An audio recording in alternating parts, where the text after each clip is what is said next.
कार्यक्रम को संबोधित करते हुए जिलाधिकारी ने कहा कि सरकार जन कल्याण के लिए अनेक योजना चलाती है जिनमें हमारे हजारों कर्मी लगे हुए हैं, चाहे बाढ़ हो, सुखाड़ हो, आपदा का कोई भी स्थिति हो।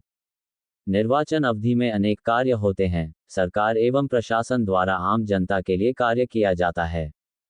मीडिया उन सबों पर नजर रखती है और यदि कहीं कोई कमी हो, चूक हो तो समाचार के माध्यम से अवगत कराती है। उसके लिए कभी कभी अपनी जान की भी परवाह नहीं करते हैं। कई बार प्रशासन से पहले मीडिया घटनास्थल पर पहुंचती है और मीडिया के माध्यम से हमें सूचना मिलती है। उन्होंने कहा कि जिला एक यूनिट है और हम सभी अपने अपने काम कर रहे हैं। सरकार योजना बना रही है, हम क्रियान्वित कर रहे हैं, न्यायपालिका अवलोकन करती है, आप मीडिया फीडबैक देते हैं, हम सभी एक यूनिट के रूप में काम कर रहे हैं। उन्होंने कहा कि मीडिया की प्रकृति में बदलाव ये हुआ है कि वरिष्ठ पत्रकारों को भी सोचना पड़ता था, लेकिन अब खबर सूचनात्मक रहती है। उन्होंने कहा कि प्रिंट और इलेक्ट्रॉनिक मीडिया को आज भी ज्यादा विश्वसनीय माना जाता है। कोई खबर चलती है तो लोग मानते हैं कि यह सही है, इससे हमारी जवाबदेही बढ़ जाती है। इसलिए एक एक लाइन का महत्व होता है कि हम क्या लिख रहे हैं। उन्होंने कहा कि कोई भी कार्य किया जाता है तो उससे पर्यावरण पर क्या प्रभाव पड़ेगा, इसकी समीक्षा होती है।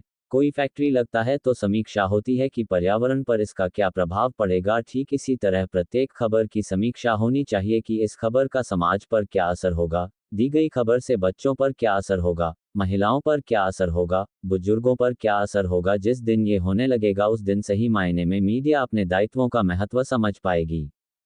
उन्होंने कहा कि इलेक्ट्रॉनिक चैनलों के द्वारा किसी भी सूचना को प्रसारित कर दिया जाता है, सभी सूचना खबर नहीं होता है।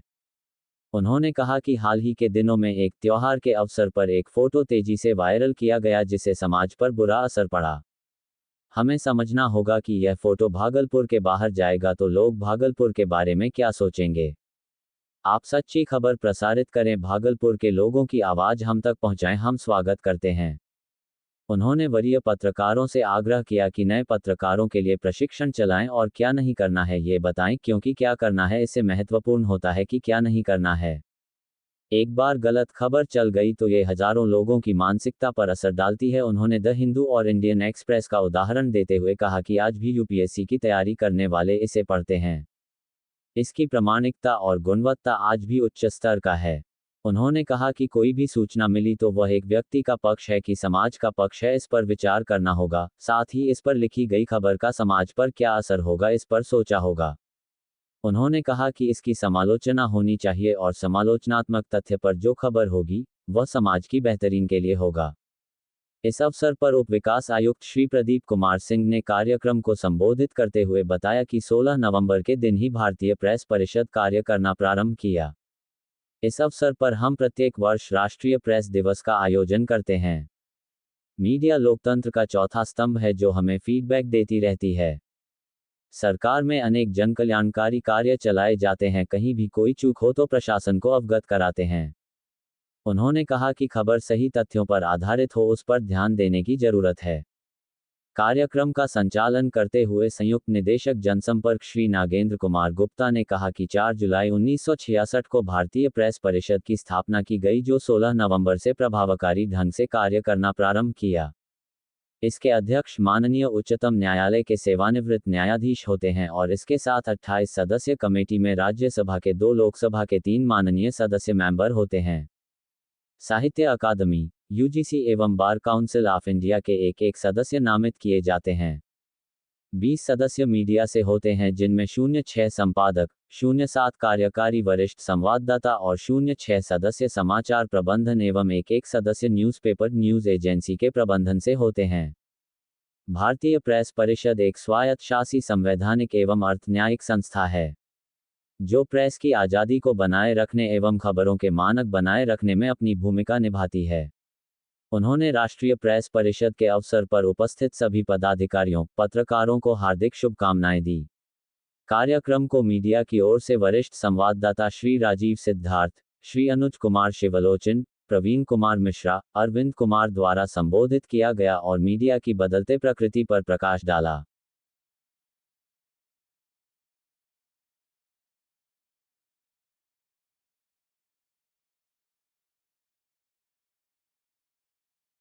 करेंगे, हम उसको मजबूत करेंगे और आप सभी को पुनः इस अवसर पर शुभकामनाएं बधाई देता हूँ। बहुत बहुत धन्यवाद। श्रीमान भैया मैम, हमारे सामान्य शाखा के प्रभारी श्री मिश्रेश सर, हमारे दीदी शाखा के प्रभारी और हमारे श्री सर्जन साहब और जितने भी इस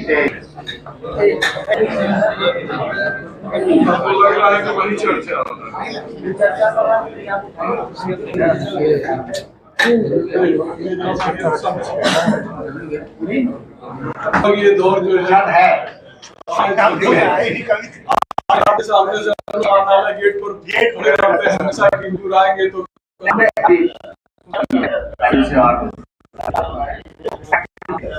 हमने बोला है क्या करना पड़ेगा, क्या करना है और इसके बाद बैठ करके उसको साधन संसाधन सब है हमारे पास विधि ने मान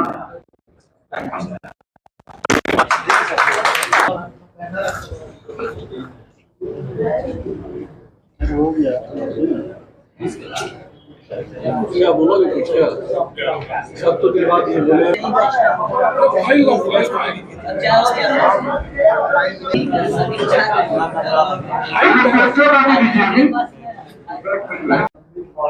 जितने भी इस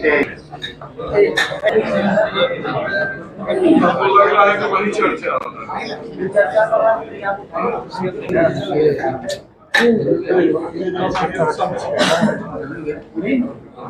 ये दौर जो है आपके सामने से गेट पर हमेशा आएंगे तो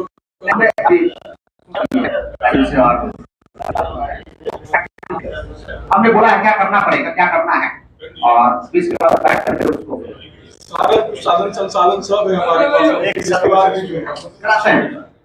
विधि ने मान